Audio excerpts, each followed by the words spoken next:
Presiding Officer, can I start by echoing John Swinney's comments about Jean Freeman, and we send our love and condolences to Susan and all her family, friends and colleagues.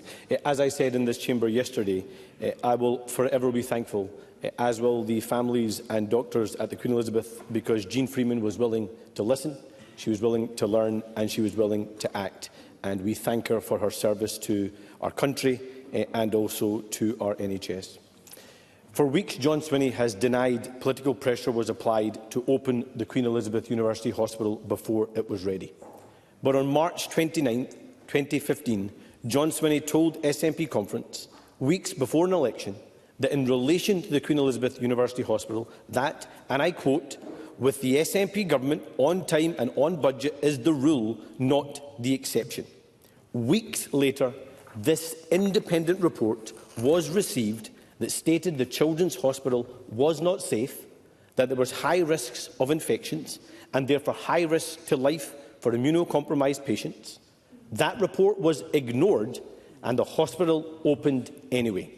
Children died as a result. So will he now finally take responsibility and apologise to the families? First Minister. Presiding Officer, the issues that Mr Sarwar raises are part and parcel of the independent public inquiry that has been taken forward by Lord Brodie. As Mr Sarwar knows full well, the Government first became aware of the issues in relation to the water contamination system in 2018.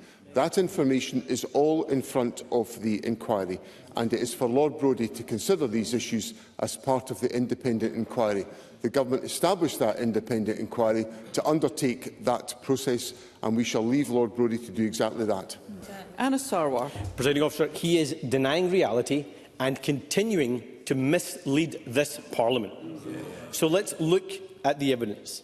Despite John Swinney's denials, NHS Greater Glasgow and Clyde said pressure was applied to open the hospital on time and on budget, and it's now clear that the hospital opened too early. This Scottish Government meeting note states explicitly political pressure was also being felt and no consideration was given to delay the opening of the hospital despite the issues being faced with completion and operation. And weeks before the hospital was opened, John Swinney told his party conference in relation to this hospital that with the SNP government on time and on budget is the rule, not the exception. Clear political pressure. Families are hurting enough. So why is John Swinney insulting their intelligence and exacerbating their pain? First Minister. Sir, a few weeks ago, Anas Sarwar came here and he brandished his supposedly secret document about political pressure being applied to the opening of the hospital. The document was not in any way secret because it had been submitted to the independent public inquiry by the Government. Now, Mr Sarwar comes here and his big reveal today is the contents of a conference speech that I gave in front of thousands and thousands of people, which was broadcast on live television. So I don't quite understand what is the sensational point. Let's hear one another. I don't quite understand what the sensational point that Mr Sarwar is trying to put forward. It smacks of desperation in the arguments that Mr Sarwar is putting forward. We have established an independent public inquiry which we will leave to make its judgments about this whole issue so that the families involved can get the truth, which is what they deserve to get. Anas Sarwar. Presiding Officer, John Swinney forgets that the families are watching him and listening to his answers. And let's look at what the families are having to hear and endure. Not just the pain of losing a loved one, but that politics was put before patient safety and pressure was applied to open the hospital. That the hospital opened before it was safe and ready. That a report warned of the risk of infections, but it was ignored. That the Scottish Government received 14 alerts of infections, but it didn't take the appropriate action. That even now, the hospital has not been validated. And just yesterday, the SNP tried to block information around current safety at the hospital. And to add even more insult, that a Scottish Government official attempted to bribe grieving families with cash and a trip to Disneyland, rather than confront the truth. So what does he say to these families who are having to go through this hell because of his government's decisions? First Minister. What I would say to the families is that this government has done two things of significance in this area. The first is that the government has established an independent public inquiry, which we respect. We respect its independence.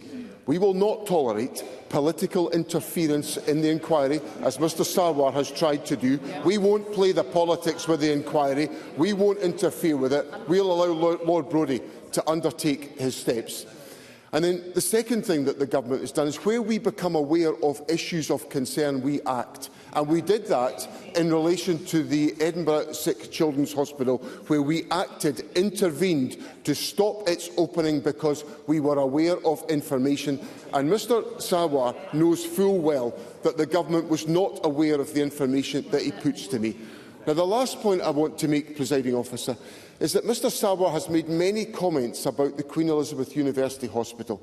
And I think it's important that I put on the record the important points about the safety of the Queen Elizabeth University Hospital, because that is a hospital used by thousands and thousands of people every single day.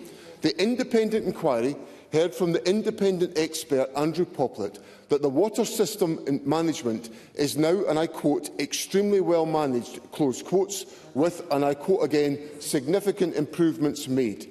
Mr Poplett noted that the facilities team is exceeding standard guidance, adopting a proactive and preventative approach that prioritises patient safety. NHS Greater Glasgow and Clyde recently commissioned and has now received 2 independent reports on their water and ventilation systems to provide further assurances. The findings of these independent reports were both positive, with a fully compliant ventilation assessment in December 2025 and a fully compliant water system assessment in January 2026. These reports will be considered by the Safety and Public Confidence Oversight Group, announced recently by the Cabinet Secretary, which was welcomed by the Labour Party in its motion yesterday. Now, my advice to Mr Sarwar, in his absolute desperation, is to stop playing politics with this issue, respect the independent inquiry, as this government will do, and allow the families to get to the truth of what has happened. That's what we're committed to, not the desperate acts of Anas Sarwar. Question